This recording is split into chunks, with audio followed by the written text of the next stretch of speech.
Hola, buenos días a todos, a todas. Muchísimas gracias por estar aquí. Quería agradecer sobre todo y especialmente a la Real Sociedad Geográfica por haber contado conmigo para participar en las actividades de su 150 aniversario y al Museo del Prado, pues uno de mis lugares preferidos en el mundo, y les agradezco mucho que me permitan estar aquí. Y especialmente a mi amiga Marta Asunción Alonso, poeta, que me ha proporcionado un título tan bonito como sugerente y como complejo de abordar en este caso. Bueno, pues para hablar de horizonte interior, de paisaje imaginario y paisaje imaginado, yo siempre parto de una frase que, dicha por un pintor hiperrealista como es Antonio López, nos da mucho que pensar. Dice que muy pocas veces los pintores se fijan en lo real.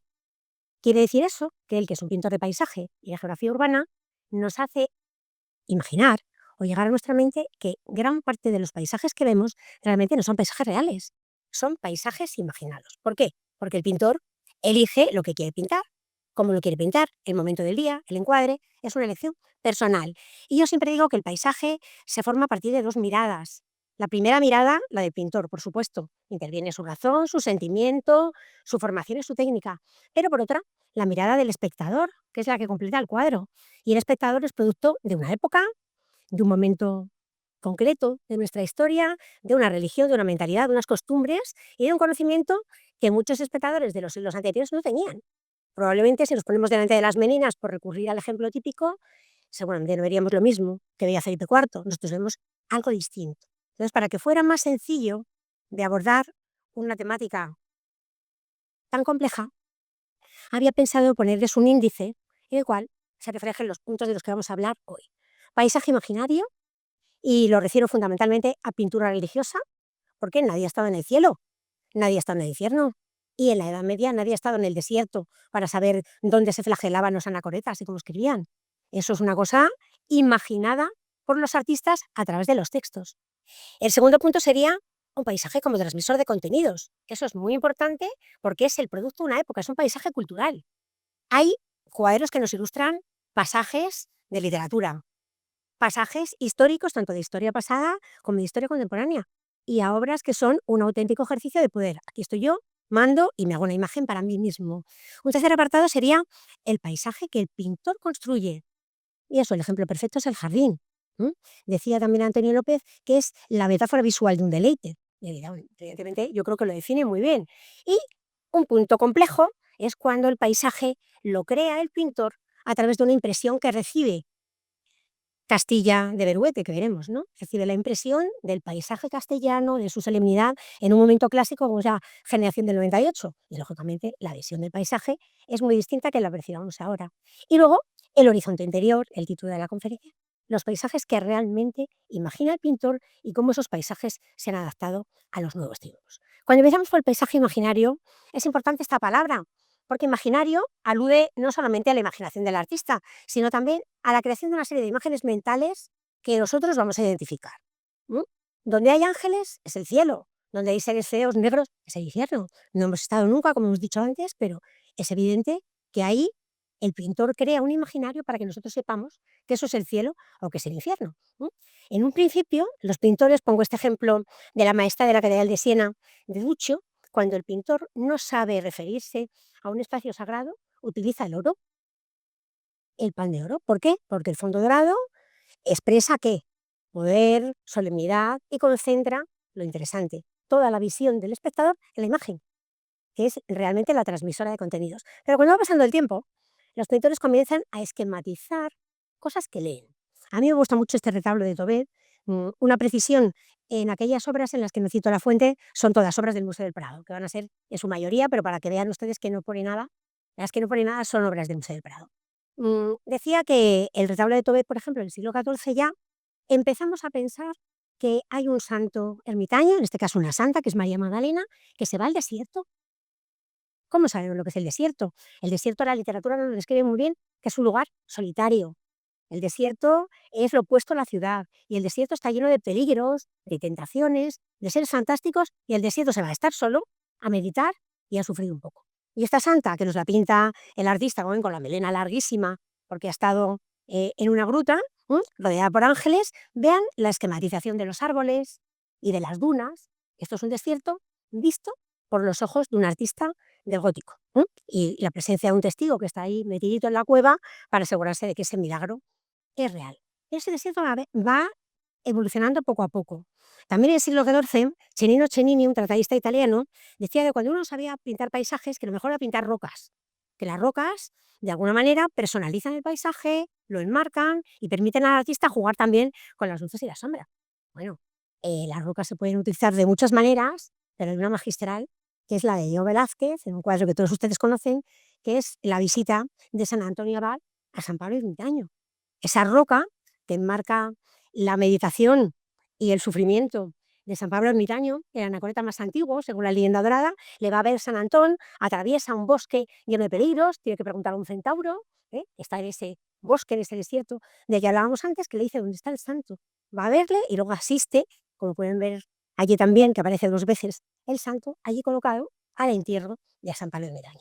Si empezamos a mirar paralelismos, este desierto tiene mucho que ver con los paisajes que hizo Diego Velázquez para los retratos de corte, para la Torre de la Parada, ¿eh? Y nos recuerda mucho a la Sierra de Madrid. Es decir, el pintor recurre a los ámbitos que tiene más cercanos para personalizar o hacer más cercano al espectador que lo contempla el desierto. Ahí también, de Copenhague, ven ustedes las rocas, los árboles, el estereotipo del desierto clásico. Y si hay un estereotipo ya del desierto magnífico, son las cuevas. ¿Por qué? Porque las cuevas, aparte de permitir al ermitaño retirarse, sufrir, en este caso escribir, como San Jerónimo, la Biblia Vulgata, le proporcionan al pintor una ocasión magnífica de trabajar con las luces. Si se fijan, hay un paisaje al fondo, medio iluminado, una zona en semipenumbra, la zona oscura, que es la cueva, propiamente dicha, y la luz del primer plano, luz muy de ribera, que viene del foco superior izquierdo del cuadro y ilumina una parte muy clara, dejando el resto a oscuras, y deja al ermitaño, que es lo que interesa que veamos. Pero esa cueva, sin esa cueva, el ermitaño no sería lo mismo. Es decir, el paisaje está supeditado a la figura, pero tiene entidad por sí mismo. No podemos imaginar un santo ermitaño sin desierto y sin cueva. ¿Sí? Ahí les he puesto un texto de Francisco Pacheco, donde habla de la importancia de la pintura como obra divina. Dice, entra por los ojos como por las ventanas, una alusión que luego repetiremos, de nuestra alma, mientras está encerrada en esta prisión y representa en nosotros aquella luz por su naturaleza inmortal. Creo que la Biblia Vulgata de San Jerónimo por naturaleza inmortal, San Jerónimo también, y estamos viéndolo cómo le representa José de Ribera. Otras veces no hay desierto, pero sí hay espacios sacros, espacios divinos. Este descanso en la huida de Egipto de Patinir, ¿no ustedes cómo el pintor hace alarde de presentarnos un montón de cosas?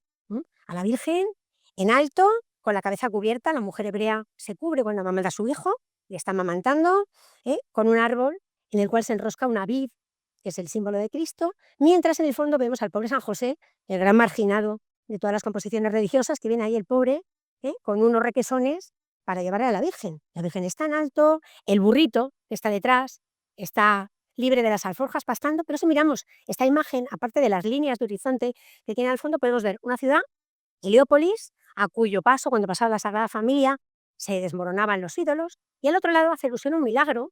Hoy esta cultura de la imagen nosotros la hemos perdido, pero aquí sí que está muy claro, hace alusión a un milagro. Y ese milagro es que cuando San José y la Virgen pasaron por un campo que estaban cultivando trigo, y los soldados de Herodes les perseguían, San José y la Virgen pidieron que dijeran que habían pasado hace tiempo, cuando se habían sembrado los trigos, y los trigos florecieron rápidamente al paso de la Sagrada Familia. Entonces, todas esas historias, incluso la matanza de los inocentes, si se fijan ustedes, está muy al fondo, a la izquierda, allí colocadita. El pintor utiliza ese paisaje para ser transmisor de contenidos y de imágenes religiosas. Por eso decimos el imaginario. Uno piensa en la huida a Egipto y piensa en esta imagen, en la de Patinir, piensa en un cielo azul y piensa en un horizonte lejano. Pero también cuando hablamos de pasión y muerte.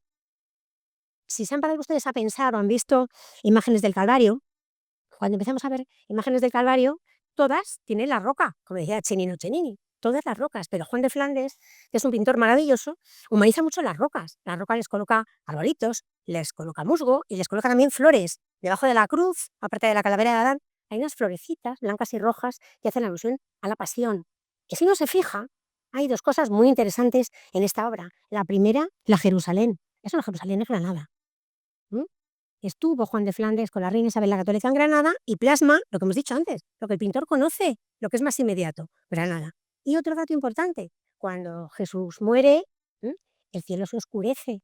Parece ser, nos dicen las crónicas, que en el año 1502 hubo un eclipse total, precisamente en la zona de Andalucía fue visible, y el pintor, de alguna manera, reproduce también esa idea de cielo oscuro, tal y como nos lo narran las crónicas. Jesús crucificado con granada de fondo y un paisaje que es de nuevo la línea de horizonte muy baja para destacar la importancia de la cruz. O sea, paisaje, de nuevo, como transmisor de contenidos. Y ese paisaje de muerte acompaña también a una imagen, he cogido una imagen sacra y una imagen profana, ¿no? La imagen sacra, una de las imágenes para mí más hermosas del Museo del Prado, el texto sostenido por un ángel de Antonio de Messina, donde el paraje de fondo es Messina. La iglesia de San Francisco, la muralla, se reconoce la ciudad en la que nació el pintor, pero también hay una simbología que Messina utiliza muchísimo. Si miran ustedes a su derecha hay un muro que se rompe. Es la señal de que cuando Cristo viene, empieza una nueva civilización y el mundo antiguo desaparece. ¿Mm? Como para narrar una historia religiosa se tiene un paisaje como mucho más elaborado, pero para narrar una poesía mitológica, hace muy poquito ha sido la exposición de Pablo Veronesa aquí en el Prado, ese Adonis que se nos viene casi encima, tan grande reclinado en Venus, está en un bosque ideal. Tantos bosques que nos pintan Veronés, Rubens, Velázquez, que no corresponden a una realidad concreta, sino a una imagen propia de la imagen del artista. Y como no, tenemos que recurrir a otra imagen tipo. Dios creó el mundo y al tercer día Dios crea la tierra seca, separa las aguas y por eso el Bosco nos pinta en grisalla este jardín de las delicias cerrado. Decía el padre Sigüenza en su libro La fundación del monasterio de Escorial que hay muchos trípticos que hay que verlos como un libro abierto. Decía, paso más horas delante de este tríptico y me dice más que muchos libros. Efectivamente, el Jardín de las Delicias podríamos estar muchísimo tiempo, pero interesa especialmente esta parte, porque se reproduce la creación de la tierra, a Dios está ahí chiquitito, en un circulito, y pone algo así como, tal como él dijo, todo fue creado. Entonces, a partir de eso, creamos un paraíso completamente ficticio, con estas arquitecturas, pero ya la tierra se ha reproducido. La tierra está regada, está el drago, el árbol del bien y del mal, y ven ustedes qué diferencia hay entre el estanque con esa agua cristalina y en el momento en que nace Eva, qué casualidad, el agua se vuelve negra y empiezan a salir los monstruos de allí del fondo de la charca. Y en otro lado del infierno, lo que hemos dicho antes, ¿quién ha estado en el infierno? Nadie. Pero sí hay descripciones del infierno. Y las del Bosco, que son maravillosos, es un infierno de fuego, pero también es un infierno de hielo. Vemos los patinadores. ¿Por qué tenemos la idea preconcebida de que en el infierno hace calor? Pues también hay imágenes de un cielo que es, de un infierno que es frío. También otros pintores utilizan cielo y el infierno para dar otra visión completamente diferente de la realidad, ¿no? Ahí estamos viendo la Vía Láctea de Rubens y otra maravilla también, que es cuando Orfeo baja a los infiernos a rescatar a Eurídice y ahí sí que está claro el infierno con ese fuego y con ese paisaje difuminado. Pero vamos a complicar más las cosas. Hemos visto que el pintor imagina, que crea una serie de imágenes que nosotros procesamos, que asimilamos y que las vemos como normales.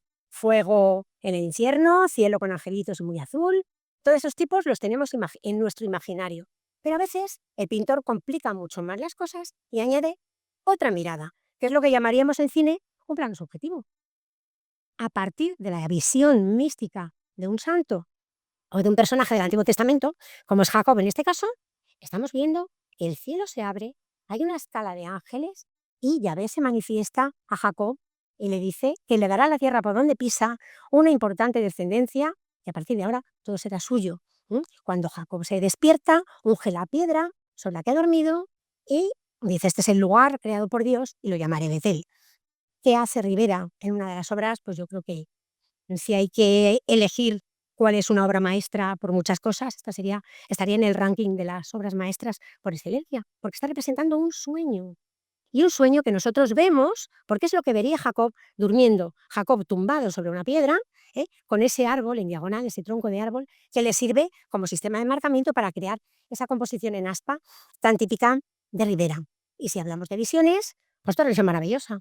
La de Bartolomé Esteban Murillo, que es un encargo de un amigo de Murillo, que curiosamente se llamaba Justino de Nieve, nieve, y le encarga la decoración de la iglesia de Santa María la Mayor, que es también Santa María de las Nieves, y cuenta el milagro. El milagro es un sueño. El patricio Juan, que lo tiene en la composición de arriba, estaba durmiendo y se le aparece la Virgen y le dice, tienes que ir a ver al Papa Liberio y decirle que edifique una iglesia en mi honor. 5 de agosto en Roma. Frío precisamente no. Va Liberio, el patricio Juan, ante el Papa Liberio, lo tienen en la imagen de abajo, y le dice que tiene que hacer una, una iglesia a la Virgen que se le ha aparecido en sueños. ¿Cómo sé yo que la Virgen se ha aparecido en sueños? Porque en la novela, en la colina del Esquilino, nevó el 5 de agosto, y de ahí Santa María la Blanca, la Virgen de las Nieves. Ven ustedes la imagen del Esquilino nevado en las dos partes y como la tormenta, en la imagen de abajo, a su derecha, ven ustedes la tormenta con la imagen de la Virgen en el cielo y la peregrinación para formar la iglesia de Santa María la Mayor. O sea, a través de los ojos de un personaje, nosotros podemos también imaginar el cielo y el infierno, que es mucho más sofisticado. Pero bueno, el paisaje lo podemos utilizar, como hemos dicho antes, como transmisor de contenidos. Hay mucha literatura en el Prado, mucha literatura en el paisaje, mucha historia y mucho retrato de poder. Vamos a poner ejemplos. 3 de los 4 que vemos aquí de la historia de Nastacho están en el Prado. Nastacho era un joven de Rávena que se quería casar, su mujer, bueno, su novia no le correspondía, que era la hija de un comerciante muy rico que se llamaba Lo Travesari, y Nastacho, despechado, se va al bosque y se encuentra con una escena de un caballero montado en un corcel blanco que va persiguiendo con los perros a una mujer. Acaba cazando a esa mujer, la tienen en la siguiente esquina, en la siguiente escena, le saca el corazón, se lo arranca y otra vez vuelve a empezar. Una condena eterna. Él se entera que es una historia de amor también de un amante despechado, que él acabó suicidándose y ella en el infierno, y decide, esta es la mía, me voy a traer aquí al bosque a mi novia, a que vea esto. Entonces, vean ustedes cómo va cambiando el bosque. En la parte de arriba, ¿no? Primero dejan un espacio libre, es un bosque con los árboles geométricamente colocados, por eso no es un paisaje real, con la figura que se va moviendo en diagonal de un lado a otro, y en el otro lado, ya ven que el bosque empieza a despejarse, los árboles se agolpan en los dos lados y vuelve en la tercera escena, en la del banquete de bodas, cuando accede, porque va la novia a un banquete en el bosque y ve otra vez la escena y dice, vamos, me caso contigo rapidísimamente, porque no quiero que me pase esto. Los árboles se vuelven a separar y se ve esa escena de paisaje, de fondo, de agua, de barcos, de tranquilidad, que de alguna manera aplaca la dureza de la escena que nos quiere representar aquí Botticelli, que no hace otra cosa que transmitir un cuento del Decamerón de Boccaccio. O sea, hablamos de la relación con la literatura y también con la historia sagrada, porque aquí el paisaje es un pretexto, mejor dicho, la historia es un pretexto para la representación de un paisaje. Son dos historias sacras que representa Claudio de Lorena para el Palacio del Buen Retiro. Es el entierro de Santa Paula Romana, que aparece a su derecha, y a la izquierda, el embarco de Santa Paula Romana y el entierro de Santa Serapia, que aparece a su derecha. Vemos la escena religiosa pequeñita. Si miran la imagen de su derecha, Santa Sabina, que es una joven que va vestida de naranja, va a enterrar a su ama, Santa Serapia, que la ha adoctrinado en el cristianismo, y la entierra en un lugar, que se ve ahí, donde luego la martirizarán a ella, según la tradición. Bueno, pues ¿qué hace el pintor? Hacer una visión de la Roma clásica, de una Roma clásica idealizada. Representa el Coliseo, representa una arquitectura, ven aquí, pero realmente para haber representado una vista real de Roma, tenía que haber elegido Claudio de Lorena un formato horizontal y haber desplazado el Tíbet y haberlo visto de otra manera. En la otra, en el marco de Santa Paula Romana, ven ustedes otra vez un paisaje, pero un paisaje muy peculiar, porque Claudio de Lorena recurre, en la última construcción de su izquierda es el faro de Génova, y esa luz amarilla que llena toda la escena y que impide ver el disco solar, sabemos que está el sol porque se refleja en las aguas. Representa o selecciona el artista los aspectos más bonitos, o que a él le parecen más bonitos, de la realidad para representar en una pintura. Y eso es realmente un prodigio. Estos cuadros estaban pensados para, como les he dicho, para el Palacio del Buen Retiro, y se eligió este formato, porque él estaba especializado en cuadros de desembarcos, de puertos, de escenas portuarias, de aguas, y el agua ofrece un espacio magnífico para reflejar, en este caso, la luz del sol. Como no, si hablamos de paisaje y literatura, tenemos que hablar, en este caso, de literatura del siglo XIX y de un libro de historia, para los que somos historiadores, la historia de España de Modesto Lafuente, ¿sí? En el que habla de un pasaje en el cual la reina Juana se lleva al cadáver de su esposo a Granada y tiene que pasar la noche en un convento de monjas, ella se niega, sale al páramo castellano con ese viento que, como ven, mueve las velas de un lado a otro, el árbol desolado, las llamas de la hoguera que se agitan a un lado y el convento de las monjas que aparece en lo alto, que es ese convento del que no quería doña Juana dejar allí Felipe, pues se caía en manos de las monjas. Ven ustedes cómo el viento realmente es el protagonista de la escena, pero tendrá mucha importancia en la pintura del siglo XIX esta obra, porque genera ese paisaje romántico, ese paisaje de evocación, de nostalgia, que no tiene nada que ver con la Castilla que veremos después, pero es esa Castilla dura y es la imagen de doña Juana, que para los románticos era ideal. Unía locura, necrofilia, reina mujer, en fin, todo loca, todo lo que se pudiera imaginar en ese momento. Si hay otro cuadro de historia magnífico, también que parece ilustrar el poema de Espronceda, que le reproduzco al lado. Dice Espronceda: helos allí junto a la mar bravía. Cadáveres están, hay los que fueron honra del libre y con su muerte dieron almas al cielo y a España nombraría. Están los muertos en el suelo. Ansia de patria y de libertad henchía sus nobles pechos que jamás temieron, y las costas de Málaga, está la ermita del Carmen al fondo, las costas de Málaga, los vieron cual sol de gloria en tan desdichado día. Las nubes amenazantes, la montaña del fondo y la referencia a un lugar concreto, porque el general Torrijos y sus compañeros fueron fusilados en Málaga. Espronceda compone el poema y parece que de alguna manera Antonio Gisbert, tanto aquí como en el dibujo preparatorio, los están viendo, que son paisajes, podría haber muchísimos más, pero he escogido los 3 que me parecían más significativos. Pero también hemos hablado de paisajes de historia y paisajes de poder. Miren cómo un mismo pintor, Tiziano, es capaz de representar una imagen imperial, la del emperador Carlos V en la batalla de Mühlberg, que es lo que interesa. Llevo el caballo, que es el pueblo al que hay que doblegar, llevo la lanza de Longinos y voy con una armadura y acabo de vencer a los protestantes. Y en el otro lado, como su hijo, el rey Felipe II, en una arquitectura clásica fantástica, ofrece al cielo al infante don Fernando, que acaba de nacer, que es la esperanza de la monarquía española, y además lo hace después de haber vencido a los turcos en la batalla de Lepanto. El mar aparece como escenario de batalla y el turco derrotado lo tenemos aquí delante. Miren ustedes que 2 formas tan diferentes en un mismo artista de representar un paisaje como escenario de poder.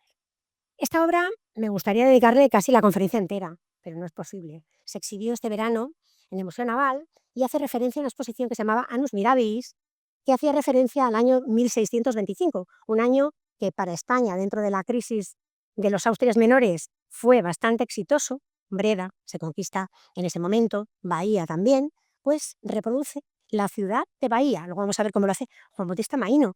Y lo hace desde tierra y desde mar, con detalles que hacen suponer, por lo que nos dice la cartela y por lo que nos dicen muchos testimonios escritos, que se ha inspirado en documentos cartográficos, en imágenes reales y en testimonios orales. Se ve la tierra, vean ustedes, la ciudadela, la costa, la bahía rodeada por esas rocas y los barcos. Los barcos que, si se viera muy de cerquita, tienen en los gallardetes la bandera, es fácil de identificar. Y un momento muy curioso, los holandeses que perdieron Bahía se resistieron y aquí aparecen unos barquitos holandeses justo delante de la bahía, están intentando hacer una ofensiva a la armada hispano-portuguesa que está detrás. Es una manera de representar una ciudad, de representar una crónica. Si uno lo ve con detalle, despacito, hay orcas preparadas, hay soldados, hay cañones, hay conventos, hay mercado, hay indios que van circulando por la calle, hay muchísimos detalles que se inspiran en testimonios reales. Pero Felipe IV tenía que decorar el Salón de Reinos del Palacio del Buen Retiro, con las escenas de batalla más famosas del momento. No he cogido la rendición de Breda porque bueno, pues es mucho más conocido y he preferido, al tratarse de Maína para comparar las 2 obras, elegir este documento ficticio completamente que hizo Juan Bautista Maíno sobre la toma de Bahía. Y si comparamos una obra con la otra, lo van a ver muy claro. Hay una sola roca del fondo, los barcos están anclados, hay otras rocas, pero aquí no hay barcos que luchen, no hay soldados, no. Porque esto se inspira, de nuevo, en un testimonio literario, en este caso de Lope de Vega, en una obra que se llama El Brasil restituido, donde lo que hace es exaltar la bondad del rey Felipe IV, que lo vemos en un cuadro, coronado por la fama y la victoria, detrás el conde duque de Olivares, venciendo, como ven, a la herejía. Y el ganador de la gesta, don Fadrique de Portugal, que es el personaje que aparece de verde delante del cuadro, señala al rey y a la victoria como los hechos que han llevado a que realmente el triunfo de la monarquía española haya sido tal. Y como no hay rey que no sea dadivoso y compasivo con los soldados, véanse los soldados holandeses que están todos de rodillas. No en vano, recordamos, los holandeses eran calvinistas y se vence también a la herejía de otra manera. Y en el otro lado vemos como unas mujeres están curando a un soldado herido. Entonces, se está exaltando nada que ver con lo que hemos visto antes, ¿no? Si hemos visto antes esta imagen, que es casi una crónica de lo que estamos viendo ahora, ¿no? De cómo era la ciudad, cómo es la ciudadela, incluso el pintor hace un truquillo, destaca gran parte de la tierra para no decir que es una ciudadela un poquito indefensa, ¿no? Sin embargo, aquí en Maíno no vemos restos de la ciudadela, no vemos restos nada más que de la magnanimidad del rey, del triunfo grandísimo que fue y cómo un buen rey tiene que cuidar a sus súbditos y ser un monarca cristiano. Si hay aún una escena de batallas contemporánea que pueda ilustrar todo esto que estamos diciendo, Mariano Fortuny, que fue corresponsal de la Generalitat, digámoslo así, para acceder al papel de los voluntarios catalanes en las guerras de Marruecos. Fortuny tomó muchísimos apuntes del natural y Fortuny luego, volvemos a ello, lo rehace en el estudio. Por eso es muy importante que, aunque tomes apuntes de lo real, no estás reproduciendo un paisaje literalmente. Para eso está la fotografía. El pintor reproduce lo que él quiere elegir. Y efectivamente elige un momento en que las tropas del coronel Ramón Echagüe son asaltadas por los jinetes marroquíes que ven ustedes a su izquierda, y hay un grupo de voluntarios catalanes dirigidos por el teniente Ford, que está ahí en un chiquitito, en un lado, que se cae del caballo y resiste con la espada la llegada de los moros. Es decir, está exaltando en este mare magnum de paisaje los hechos correspondientes a una guerra colonial, a la única que tuvo España en ese momento, la guerra de Marruecos. Y está exaltando ahí a los personajes. Se reproduce el río, se reproducen las montañas del Rif, y para él lo más importante, por supuesto, es la escena bélica. Pero hizo muchos preparativos y muchos dibujos preparatorios para enmarcar estas escenas. Y si la ven, son los montes y las escenas muy similares a las que estamos viendo. ¿Paisaje real? ¿Paisaje imaginado? Pues ahí está. De hecho, Mariano Fortuny viajó a París para aprender, en sus propias palabras, le escribe a su cuñado Raimundo de Madrazo, para aprender el tono épico que debía de tener esa composición. Es decir, vamos a utilizar ese paisaje con fines políticos, para que se vea que esto es un paisaje de poder. Y también lo va a hacer con otro paisaje de historia contemporánea de España. Esto que ven ustedes aquí, en este formato tan poco usual, es un plafón para una lámpara, para un salón en el Palacio de los Duques de Riansares, cuyo tesorero, José Galle, encargó a Mariano Fortuny la realización de un hecho contemporáneo, que era la reina María Cristina y su hija Isabel II, la que ven abajo en el carruaje, con el general Evaristo San Miguel pasando revista a los cañones y a las tropas en el Buen Retiro. ¿Vale? Si observan ustedes, en el centro está el arroyo Abroñigal, se pasaría por la Castellana y por la zona en la que estamos, y al fondo estaría el Cerro de los Ángeles, el Camino de Toledo y de Aranjuez, por el que viene un convoy con las alhajas de la Catedral de Toledo en plena guerra carlista. Si observan, es un paisaje que introduce elementos reales, pero la zona central está muy vacía. ¿Por qué? Porque ahí va la lámpara. Entonces, evidentemente, el paisaje se subordina a todo el movimiento circular que hay alrededor para estar en un lugar muy concreto. Y Fortuny se tuvo que ajustar a la programación que le dio José Galle para que reprodujera este paisaje. Solo le permitió una pequeña licencia, que a los que nos encanta Fortuny, como en mi caso, la vemos rápidamente, que son los caballos, los jinetes que se están moviendo en primer término y que parece no tienen nada que ver con la escena. Vemos que es muy lineal, la reina María Cristina está pasando con su hija Isabel, revista las tropas, otras vienen los carlistas por la arroyo de Bornigal y por el camino de Toledo viene el convoy con las alhajas y las joyas de la Catedral de Toledo para sufragar la guerra carlista. Está reproduciendo un modelo de historia de España en ese momento. ¿Vale? Si hablamos de paisaje construido, ¿cómo el pintor a través de un paisaje que ve lo construye? Tenemos ventanas. No hay mejor ventana en toda la historia del arte, yo creo, esta ventana que pinta Mantegna en el Tránsito de la Virgen. Reproduce una de las lagunas que hacía el río Mincio a su paso por Mantua.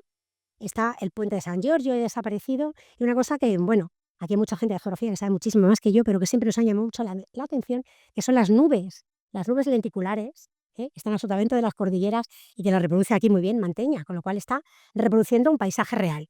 Pero vamos a ver, un paisaje real incluido en una escena sagrada, que es la muerte de la Virgen, con esa ventana abierta que quiere simbolizar un poco lo que veíamos antes de la Jerusalén celeste. Más ventanas maravillosas.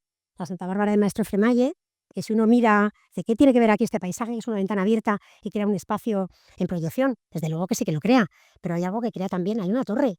Santa Bárbara fue martirizada, encerrada en una torre, y en la torre es su símbolo. Ella está leyendo y al fondo está su símbolo de martirio y del paisaje de los Alpes, que reproduce Alberto Durero después de su viaje a Italia. Es decir, todo tiene un porqué. Y todo tiene un porqué, y en el siglo XVIII tiene más porqué, porque el paisaje se va a transformar en visiones, digámoslo así, poéticas, de recrear una imagen de un paisaje que puede ser atemporal. Esto es el monasterio del Escorial, que todos ustedes conocen e identifican. Y es un monasterio del Escorial que todavía hoy nosotros podemos identificar. Vemos las torres, la forma de parrilla, la dehesa, la casa de oficios, todavía hay edificios que no se habían construido, pero bueno, es una imagen bastante reconocible. El pintor Guas pone en relación con la orden jerónima, que es la orden del monasterio, y coloca a este fraile que está leyendo, meditando ante la inmensidad del paisaje. Ahí podemos reconocer la sierra, el monte Abantos, la dehesa, los árboles, en fin, el monasterio del Escorial. Como aquí podemos reconocer esta panorámica de los jardines de Aranjuez en un momento de fiesta.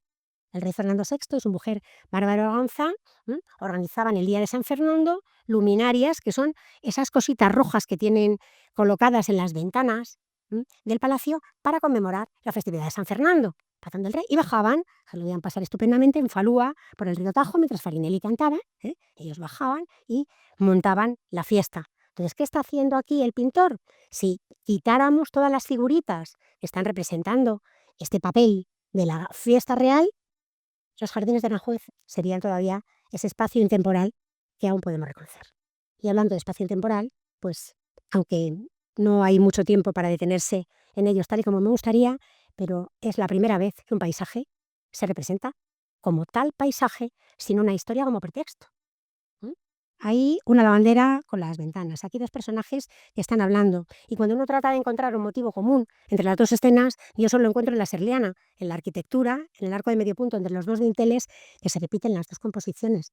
Es un paisaje de la Vía Medici, pero de nuevo, es un paisaje que Velázquez conoce en su viaje a Italia, pero ese viaje y ese paisaje tiene mucho de subjetivo, porque el pintor trata de reproducir siempre la impresión que le produce un paisaje o la emoción que le producen unos árboles, un cielo o una manera de representar las cosas.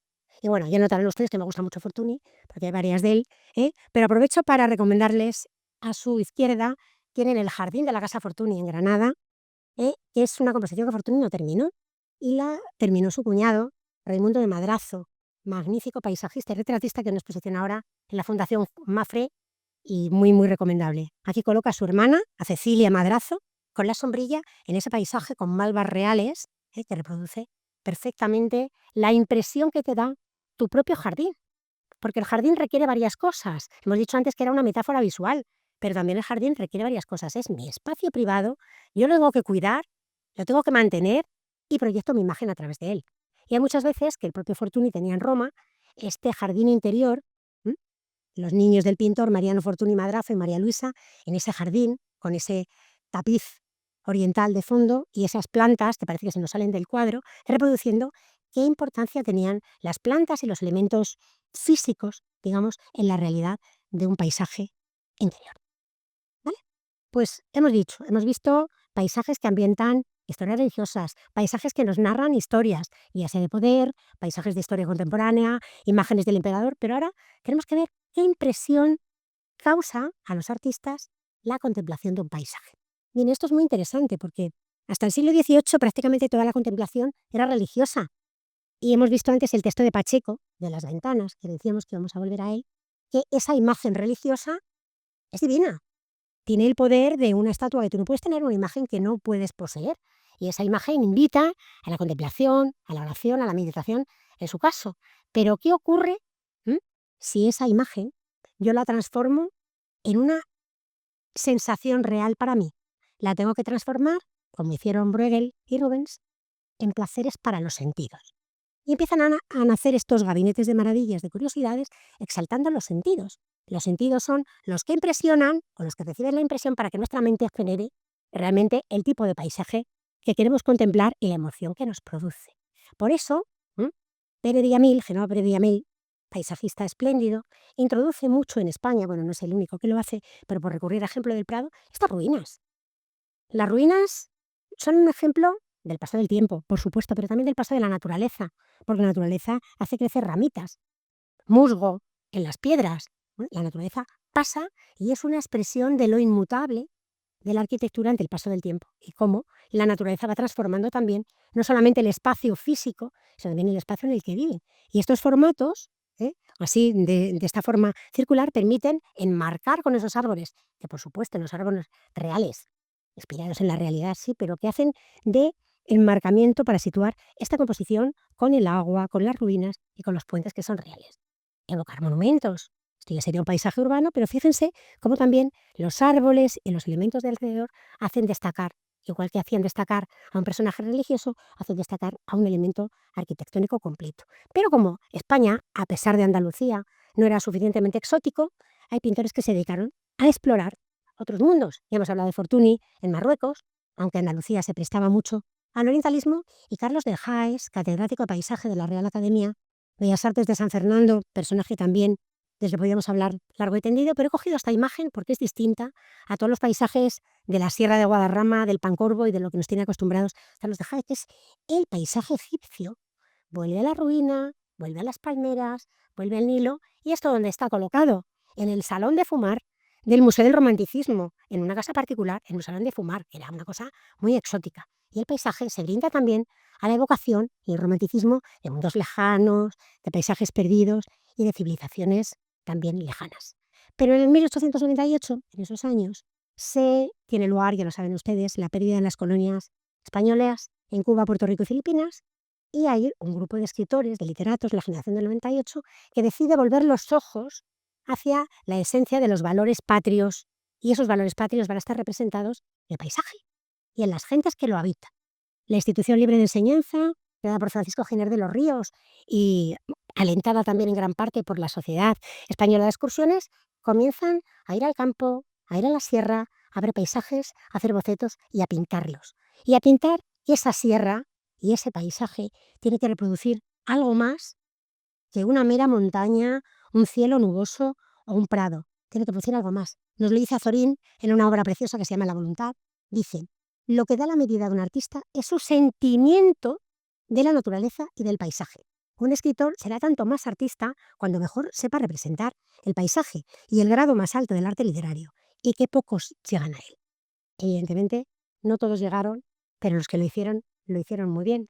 Aureliano de Bruguete reproduce esta imagen de Toledo con el Tajo, el ingenio de Juanelo, las aguas en movimiento, precisamente donde a él le gustaba pasear. Él se subía a la colina, a los cigarrales, y pintaba lo que veía. Y parece que Unamuno, cuando habla de Castilla, había visto alguna obra de Beruete, porque dice, es todo cima, tu extensión redonda, y en ti me siento al cielo levantado. Aire de cumbre es el que se respira en tus páramos. Llanura inabarcable donde verdea el trigo o amarilla el rastrojo. Alguna procesión monótona de encinas que pasan lentamente espaciados o de tristes pinos que levantan sus cabezas uniformes. Yo creo que no puede haber una correlación más extensa entre palabra y pincelada como hay aquí en los dos artistas. Pero es verdad que cuando nos limitamos a las obras del Prado, yo siempre echo de menos una obra más industrial. Es decir, Beruete representa el paisaje más real, pero hay una obra del Museo Carmen Thyssen, de Darío de Regoyos, que reproduce un paisaje transformado por la acción humana, que es el paso del ferrocarril. Y fíjense qué bien pinta Regoyos el ferrocarril, que no necesita pintar la locomotora como hacen los franceses, impresionistas, contemporáneos, ¿no? Está la humareda por un paisaje completamente de interior y con dos mujeres, que las colocan mucho, que se están asomando al pretil para hacer pasar el tren. El tren cambia la fisonomía de los espacios, la fisonomía de los paisajes, y hay pintores que se hacen eco de ellos. Y Darío de Regoyos, pues a mí me parece el mejor ejemplo. Este de la colección Santander, que también es magnífico, la Ría de Bilbao y los Altos Hornos. Pues es un paisaje con industria, transformado por la acción humana. Y vean el humo, qué diferente es el humo de una locomotora y el humo de los Altos Hornos, qué colores tan distintos y cómo baja el agua de la ría bastante turbia. Bueno, pues en esto, si un paisaje ya nos emociona, Castilla nos emociona, nos produce sentimiento, y se identifica con lo español, por lo duro, por lo fuerte y tal, hay pasajes o elementos de la naturaleza que también serían objeto de una charla independiente, como es el mar. El mar, decía Silvia Plath, que no conoce a ningún escritor que no que se haya querido lucir, que no aluda al mar en alguna ocasión, en algún poema, en alguna historia, y todos tenemos en la mente ese mar de Patinil, de transición entre el cielo y el infierno, y tenemos también estas imágenes de mar, del hombre frente a la inmensidad del mar, que nos lo hace Gaspar David Friedrich, o el mar de tormentas que Turner pinta como nadie. Cuando pasamos a la pintura española, a la pintura del Prado, también el mar revela ese sentimiento de melancolía y ese sentimiento de abandono. De nuevo Carlos de Jaes, en esta marina y los restos de un naufragio, hace referencia de una manera muy distinta a lo que hace aquí Turner. Y podemos interpretar mar.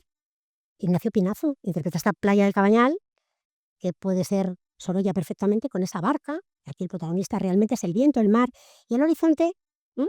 Y este que a mí me gusta muchísimo, de Isidro Nonell, porque es la playa de Pekín. La playa de Pekín es una playa a la que Isidro Nonell le gustaba mucho pintar en Barcelona, en la que había un asentamiento irregular cantonés,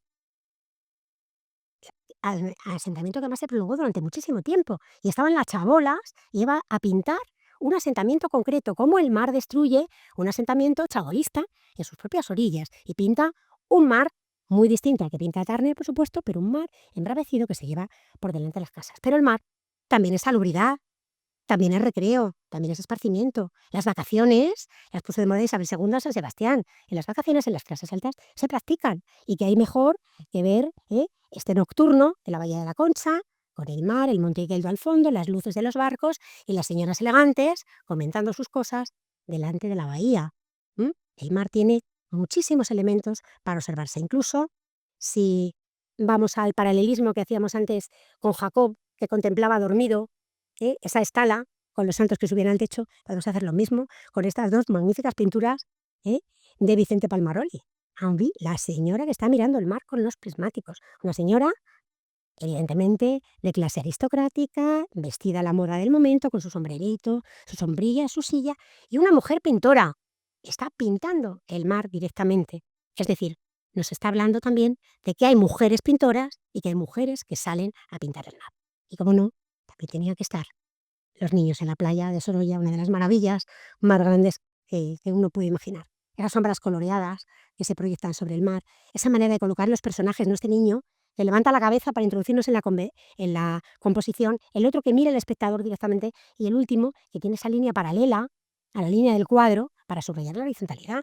¿Qué hace aquí Sorolla? Elegir un encuadre, elegir una playa, elegir una luz. ¿Y qué le interesa? Las olas y cómo el agua da en las pielecitas de los niños y monta reflejos distintos.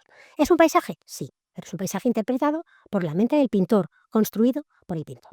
Hay una anécdota que antes de pasar al último punto me gustaría comentársela, que cuenta Javier Trías, ¿no? en un libro que se llama La ejecución de lo sublime.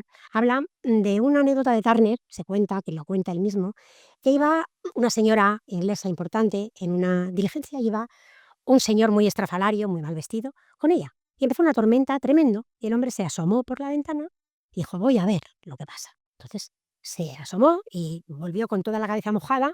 Dijo, es que he visto cosas insólitas. Dijo la mujer, ¿puedo probar? La mujer se asomó y efectivamente vio cosas que le sorprendió. Bueno, pues años más tarde, esa señora tuvo el placer de asistir a una exposición sobre un pintor muy estrafalario en ese momento, Joseph Turner, y era curiosamente el viejecillo que la había hecho con el que había coincidido en la diligencia. La señora, al ver los cuadros, se quedó fascinada y vio cómo todo el mundo criticaba que eso era una manera de pintar, que eso era... Dijo, es que si os hubierais asomado a la ventana en un día de tormenta, hubierais visto esas cosas que nunca nadie ha visto. Es decir, un ojo, una mirada, es lo que hemos dicho, puede transformar un paisaje, pero la imaginación del pintor también. Un ejemplo único en toda la historia del arte español, de un pintor único también. Una de las 3 vistas de Toledo, esta es la que está en el Museo del Greco en Toledo, donde hace la visión de Toledo que a él le da la gana. Reconocemos Toledo, evidentemente, vemos la Puerta de Bisagra, vemos el Hospital Tavera, Pero hay aquí una intención muy clara del Greco: resaltar la Toledo renacentista y ocultar un poquito las construcciones medievales. San Juan de los Reyes y la catedral, tardamos en verlo, pero vemos la mole del Alcázar, el Hospital Tavera porque está en primer plano, y la Puerta Nueva de Bisagra, y la muralla de Toledo. Y luego vemos un joven que nos muestra una planimetría real de Toledo en una nube donde está la dedicatoria. Hay elementos alegóricos porque este cuadro lo encargó Pedro de Salazar y Mendoza, que era el administrador del Hospital Tavera. Por eso el Hospital Tavera está colocado para que se vea, porque si la imagen de Toledo fuera real, recuerden ustedes que cuando va uno a Toledo hacia la Puerta de Bisagra, deja el Hospital Tavera a un lado, no lo veríamos. Y lo que hace el Greco es que lo coloca más en una nube, para que se vea si ya has imaginado en la medida de lo posible, lo coloca allí, en la nube, encima, para que veamos que esto lo han cargado Pedro de Salazar y Mendoza, y que Toledo está bendecida por el río Tajo. Ahí coloca esa estatua de bronce dorado, que es el río Tajo, la alegoría del Tajo, que bendice con su prosperidad, y un tema muy toledano. ¿Qué tiene que haber en el cielo del Greco? No sería un cielo del Greco si no hubiera un rompimiento de gloria. Ahí está la imagen de la Virgen colocando la casulla a San Ildefonso. Tema más toledano, imposible. El Greco fue un pintor que se abandona su fama durante muchos siglos, tuvo esa mala fortuna crítica de la que han disfrutado muchos pintores, pero un historiador, Maurice Barré, que lo descubrió, y Maurice Barré le pide a Ignacio Zuloaga retratarse en una vista de Toledo. Las he puesto juntas para que vean la diferencia de que esta sí que es una vista de Toledo bastante más real. Tenemos el puente y estamos viendo San Juan de los Reyes y estamos viendo ya el camino precisamente hacia los cigarrales donde Maurice Barré se coloca. Si comparan ustedes las dos, es una visión mucho más fantástica, por decirlo de alguna manera, con estos elementos reales que la que hace Ignacio Zuloaga. Y otro ejemplo clarísimo, la pradera de San Isidro, de Goya. No solamente es que sea un lugar que esté visto desde la ermita del Santo y podemos ver San Francisco Grande, el Palacio Real, pero en el centro un puente de barcas, en el centro justo las barquitas para pasar de un lado a otro de ese río del que Lope se reía, pero que en tiempos fue navegable. De hecho, cerca del puente de Toledo, que lo tienen ustedes a la derecha de la composición, hubo un proyecto para hacer un embarcadero y para hacer navegable el Manzanares y comunicarlo con el Tajo en Toledo e incluso llegar hasta Lisboa. Ese proyecto en la época de los Borbones ahí quedó, pero aquí Goya nos muestra, aparte de la vista de Madrid, como os digo, el puente de barcas, la puente segoviana que construyó Juan de Herrera, a su izquierda el último puente, y al otro lado el camino y el puente de Toledo, desde un plano donde nosotros estaríamos justamente en la ermita de San Antonio contemplando este pasaje.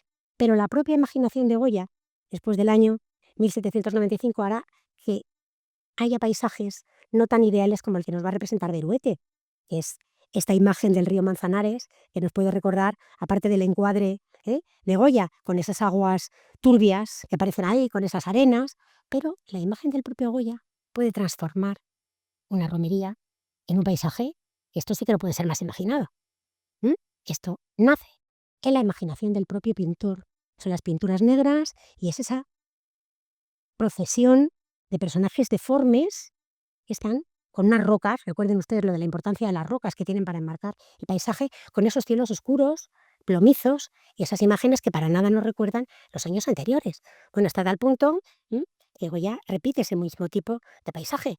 Hubo este año, en enero, una exposición en la Academia de Bellas Artes de San Fernando de Lita Cabelut, precisamente a través de los disparates de Goya y de los caprichos, haciendo este tipo de pinturas. O sea, volvemos a la idea de que un mismo paisaje, según quien lo mire, quien lo contemple, se puede interpretar de maneras distintas y elaborarse de formas distintas.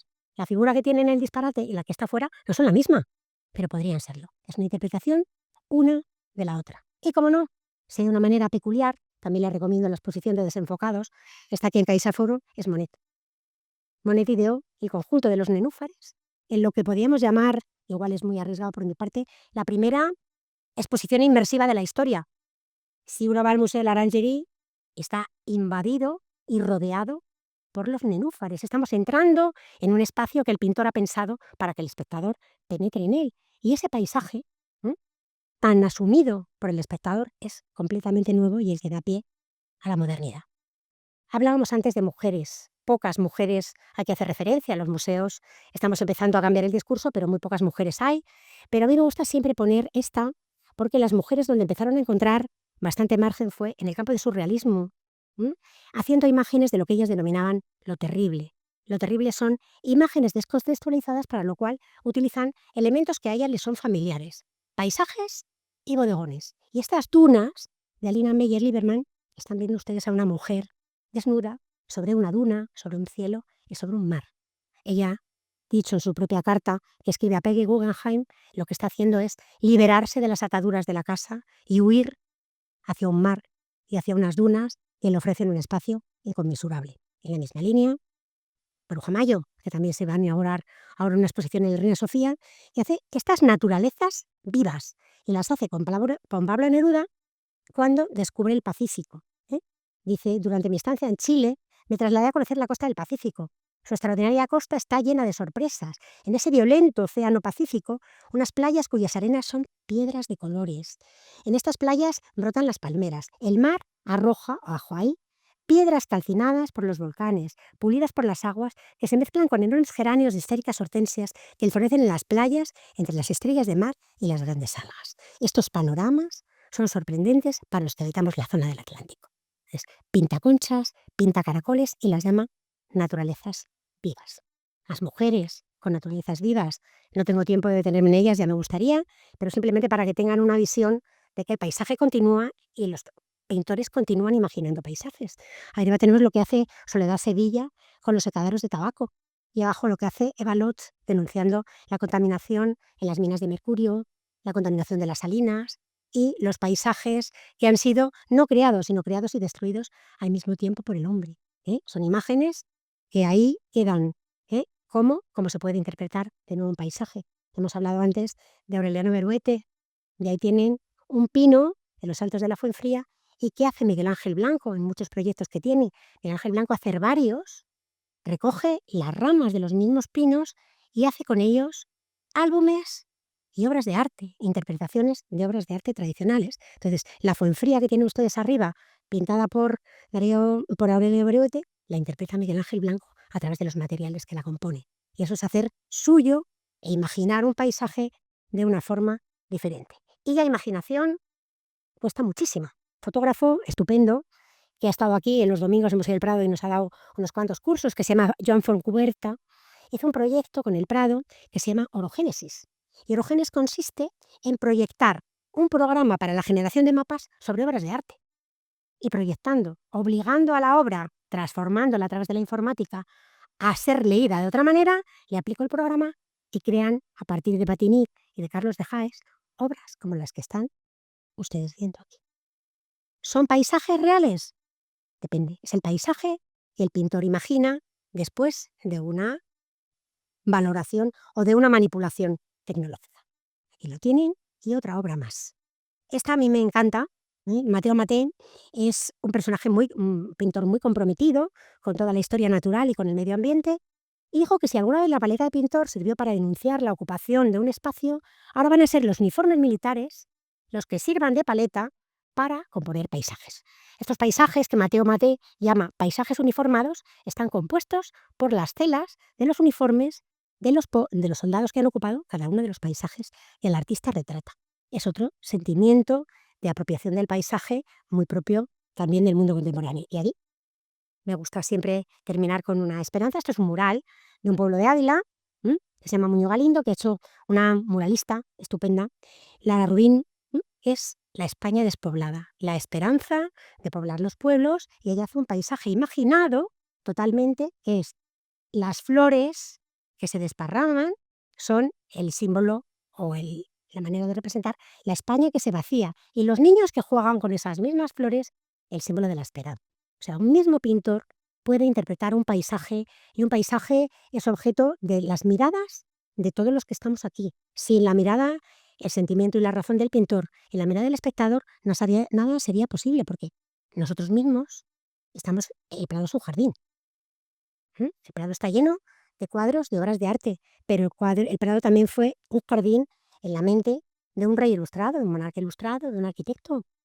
Si nos ponemos en el Cerrillo de San Blas, donde está el Observatorio Astronómico, todo el Salón del Prado, estaríamos en el Gabinete de Ciencias Naturales, y desde el Gabinete de Ciencias Naturales, desde la Puerta de Murillo, veríamos el Real Jardín Botánico. O sea que incluso la mirada de un pintor, como es la de Domingo Márquez, o la nuestra propia, cuando salgamos de este museo con los ojos llenos de los cuadros de paisajes que hemos visto, tenemos también otro paisaje, el que nos ofrece la propia naturaleza, el que interpretó Villanueva en su momento y el que nosotros con nuestros ojos de hoy podemos, con nuestro compromiso, nuestra formación y nuestra inteligencia, darle una vida nueva. Muchísimas gracias.